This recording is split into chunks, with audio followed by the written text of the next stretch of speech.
Good morning mga ka-Best Moto. Okay, medyo matagal-tagal tayong hindi nakapag-upload at busy pa rin.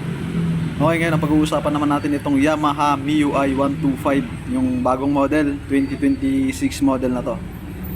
Okay, sa engine specification wala rin naman na bago, parehas lang sa 2025-2024 model. Okay, under seat storage parehas lang rin, wala naman rin na bago. Tsaka yung fuel tank capacity nasa 4.2 liters pa rin. Okay, footboard, lahat yung design niya parehas lang sa 2024, 2023, 25 model yan. Okay, lahat ng design niya. Fairings parehas lang.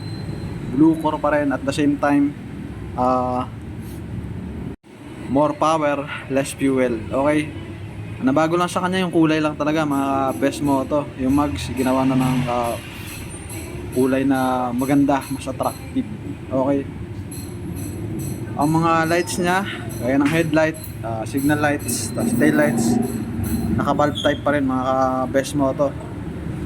Yun lang yung hindi mga nabago sa kanya. So yung mga fairings. Okay, dito naman tayo sa likod, yung pipe niya parehas pa rin, saka yung sa magneto cover, yung sa magneto pan cover niya parehas lang din sa mga previous model ng MIUI.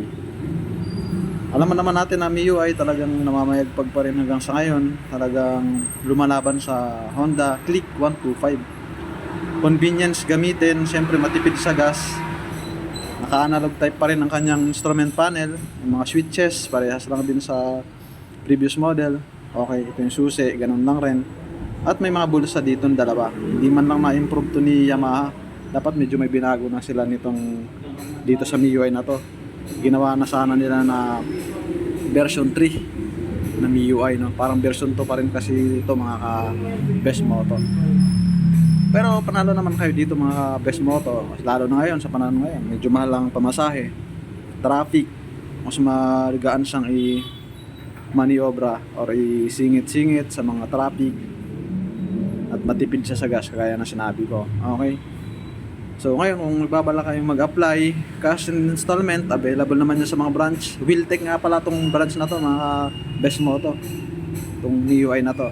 Kahit sa namang branch, marami naman pong available dyan, pwede kayong magpunta. Okay, itong MIUI ay isang sa namamayagpag na 125cc ni Yamaha. Yung MIU gear nila parang hindi ko na nakikita ang latest model na inilalabas, at saka yung Gravis, no.